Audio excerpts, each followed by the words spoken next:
by 2030, the connections will start to be made between artificial intelligence and the human brain. We've been through a process of preparation, of getting people, first of all, stage one, addicted to technology that they hold, holdables, smartphones, tablets. That's basically achieved. You just have to walk through a city and you see the addiction. And they're targeting specifically the young. Why? Because the young of today and the children of today are going to be the adults when they want to bring this AI connection in full blown.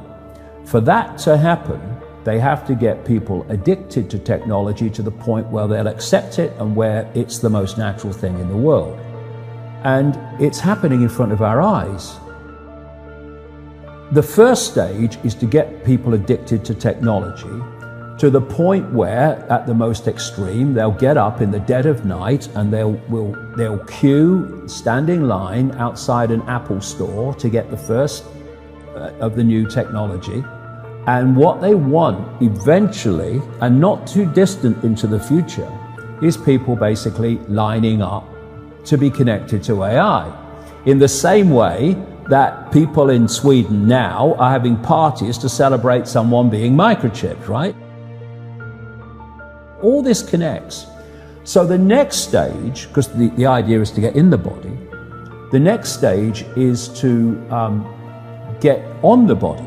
So we went from just holdables, we went to wearables, we went to Bluetooth and Google Glass and Apple Watches and all these other gadgets that go on the body now. Even what they call electronic tattoos that are basically microchips on the skin.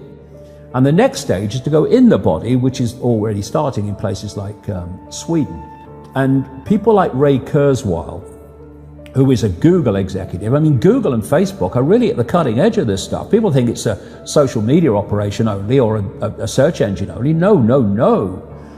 This whole Google group now, which is given the name Alphabet, are absolutely at the cutting edge of this whole AI technology. So is Amazon.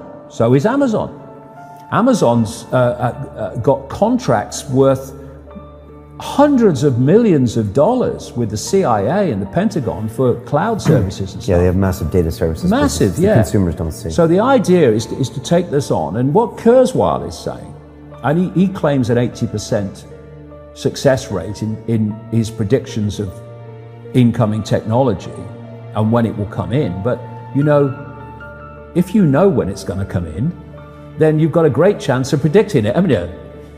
It's like if you know when a stock market's going to fall because the people you are connected to are going to make it fall, well, you're going to get out just before it falls, and you're going to get in just before you know they're going to push it up. You don't have to be, Nostradamus if you know the script. This is the sales pitch, and this is why they're telling you. The sales pitch is when we connect to artificial intelligence, we'll be superhuman. That's what the sales pitch is. That's his sales pitch. Right. That's going Siri, to be the sales pitch. Alexa, all these things. Yeah. What you've got is the idea that connect to AI and you'll become superhuman intelligent. No, you'll become subhuman intelligent. You'll become a vehicle for artificial intelligence. And whoever controls artificial intelligence will control the perceptions of every mind that it's connected to. If you're going to make a physical connection with AI, you're not going to do that on a mass scale until you've made a psychological connection. And there is a process, a psychological process, which is known as preemptive programming. Preemptive programming is this. You're going to usher in a world that is so different, so dramatically different to what anyone's been used to, that you're going to have an obvious resistance purely by the chasm of difference between the world people are used to and the world you're taking them into. A resistance that says, hold on a minute, you want to do what? What? So you prepare them for it through preemptive programming. You put out a stream of movies out of elite-controlled Hollywood. You put out television programs, you put out books, you put out all these things that basically portray the world you want to take people into. This is why you've seen so many movies about control by robots, control by technology, of synthetic humans. You have the dystopian society being portrayed and portrayed and portrayed. And what that's doing, it's making the subconscious, to an extent the conscious mind, familiar with the world you want to usher in. So when you literally start to bring it in, there's not that chasm that there would have been before. There is almost a familiarity with it because you prepared people by portraying it over and over again in movies. Another part of this psychological connection with artificial intelligence, so we'll accept the outcome that I've talked about, is these Alexas and these Echoes and these so-called office assistants or personal assistants. You start to interact with them as if they're human. And now they're bringing in internet-connected toys for kids, even little kids, and Barbie dolls that they can actually have conversations with artificial intelligence. They're now bringing in these robots that are, these synthetic robots that are looking more and more like humans, a lot of them coming in from the East. And this is a whole psychological process of familiarizing us with artificial intelligence, to getting people to interact with it until it becomes the most natural thing in the world. By 2030, the connections will start to be made between artificial intelligence and the human brain. And the human brain will be connected to what he calls the cloud.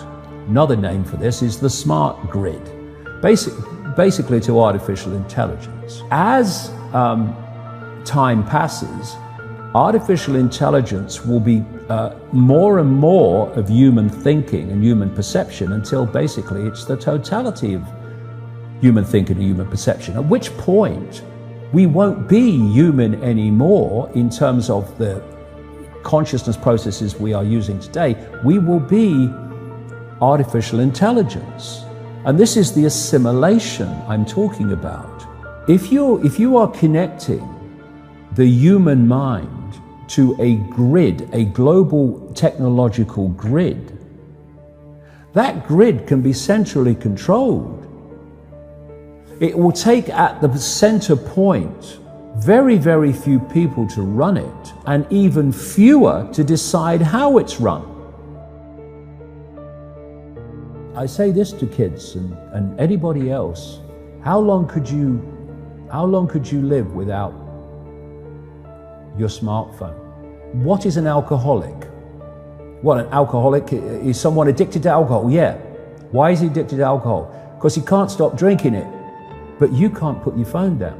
And if you do, within a few minutes you pick it up again because you're addicted to it.